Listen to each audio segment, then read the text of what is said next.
नमस्कार मित्रों, सत्य संगीत चैनल के एपिसोड 25 में मैं सत्यजीत सत्यार्थी आपका स्वागत करता हूं। मित्रों, इस एपिसोड में यह जानने का प्रयास किया जाएगा कि यज्ञ और वर्षा में क्या कोई संबंध है। साथ ही हम लोग ये भी देखने का प्रयास करेंगे कि क्या गाय एकमात्र ऐसा जानवर है जो ऑक्सीजन लेता है और ऑक्सीजन छोड़ता है।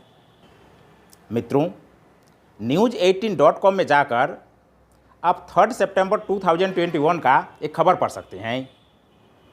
Cow only animal to inhale exhale O2, Allahabad high court. इसमें यह खबर है, जावेद नामक एक व्यक्ति पर गाय चुराने व उसकी हत्या करने का आरोप है। उसके जमानत याचिका की हियरिंग में जज जस्टिस शेखर कुमार यादव 12 पेज के जजमेंट में एक जगह कहते हैं, scientists believe that cow is the only animal that inhales and exhales oxygen. एक जगह वो ये कहते हैं, it is a tradition in India to use ghee made of cow milk each oblation during a yajna because this gives special energy to sunrays which ultimately causes rain. livehindustanCom में जाकर आप 3 सितंबर 2021 का यह खबर पढ़ सकते हैं। यज्ञ में घी डालने से होती है बारिश, पंचगव्य से दूर होती है गंभीर बीमारियां। हाईकोर्ट। इसमें यह खबर है, इलाहाबाद हाईकोर्ट के जज जस्टिस शेखर कुमार यादव ने बीते दिनों कहा था कि गाय को भारत का राष्ट्रीय पशु घोषित कर दिया जाना चाहिए। आरोपी की जमानत याचिका खारिज करते हुए हिंदी में 12 पेज के फैसले में एक जगह कहा गया कि भारत में यज्ञ में आहुति में गाय के दूध से बने घी का उपयोग करने की परंपरा है। यह सूर्य की किरणों को विशेष ऊर्जा देता है जो अंततः बारिश का कारण बनता है। न्यायमूर्ति शेखर कुमार यादव ने आगे कहा कि वैज्ञानिकों का मानना है कि गाय ही एकमात्र जानवर है जो ऑक्सीजन लेती है और छोड़ती है। गाय के दूध, दही, घी, मूत्र और गोबर से बना पंचगव्य कई असाध्य रोगों के उपचार में मदद करता है।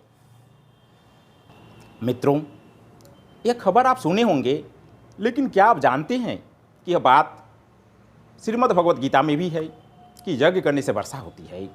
गीता का चैप्टर 3 वर्स 14 देखिए, अन्नाद भवन्ति भूतानि पर्जन्याद अन्न संभव यज्ञाद भवति पर्जन्यो यज्ञ कर्म समुद्भव। भक्ति वेदांत बुक ट्रस्ट से प्रकाशित स्वामी प्रभुपाद का बुक श्रीमद् भागवत गीता यथारूप के पेज नंबर 134 में इसका अर्थ लिखा हुआ है,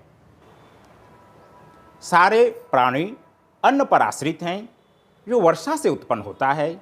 वर्षा यज्ञ संपन्न करने से होती है और यज्ञ कर्मों से उत्पन्न होता है। लेकिन क्या सच में ही यज्ञ करने की वजह से वर्षा होती है? क्या यज्ञ नहीं करने से वर्षा नहीं होगी?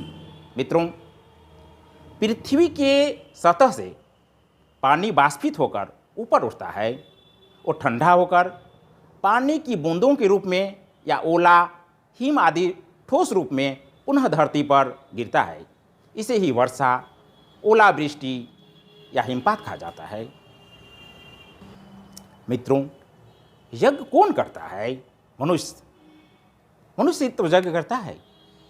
लेकिन जब मनुष्यों का आविर्भाव नहीं हुआ था, जब इस पृथ्वी पर कोई मनुष्य नहीं हुआ करता था, वर्षा तब भी होती थी, तब भी जीव जंतु थे, पौधे थे। अतः यज्ञ करने से वर्षा होती है और यज्ञ नहीं करेंगे तो वर्षा नहीं होगी, यह मेरे हिसाब से सत्य नहीं है। साथ में यह भी कहना चाहूँगा कि इस प्रकार का कोई भी वैज्ञानिक अनुसंधान नहीं हुआ है जो यह कहे कि यज्ञ करने की वजह से वर्षा होती है। मित्रों, अब गाय द्वारा ऑक्सीजन छोड़ने की बात कहा गया कि गाय ही एकमात्र ऐसा एनिमल है जो ऑक्सीजन लेती भी है और छोड़ती भी है। इस पर बात करते हैं। मित्रों, गाय एकमात्र ऐसा एनिमल नहीं है जो ऑक्सीजन छोड़ता हो। बाकी एनिमल्स भी, जिसमें मनुष्य भी हैं, सांस छोड़ने के समय ऑक्सीजन छोड़ते हैं।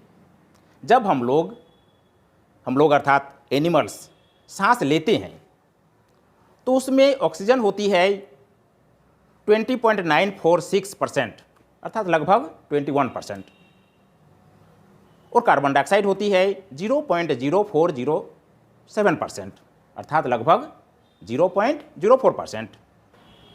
जब हम लोग अर्थात एनिमल्स सांस छोड़ते हैं तो उसमें ऑक्सीजन 21% नहीं होती जो सांस लेने के समय भीतर एंट्री हुआ था।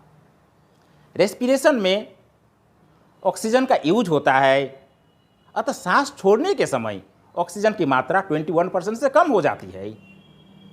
इसे रफली आप 16-17% समझ सकते हैं। और सांस छोड़ने के समय कार्बन डाइऑक्साइड की मात्रा 0.04% से अधिक हो जाती है, क्योंकि कार्बन डाइऑक्साइड रेस्पिरेशन में बना है। इसे रफली आप 4% समझ सकते हैं। सांस छोड़ने के समय कार्बन डाइऑक्साइड जो निकलता है। सांस लेने के समय वाटर वेपर जो वायुमंडल के एयर में था वो एंट्री किया था हमारे बॉडी में। अब सांस छोड़ने के समय वाटर वेपर का परसेंटेज भी बढ़ जाता है, क्योंकि रेस्पिरेशन में वाटर भी बनता है, वाटर का भी फॉर्मेशन होता है। बाकी गैसें अनचेंज्ड रहती हैं। धन्यवाद।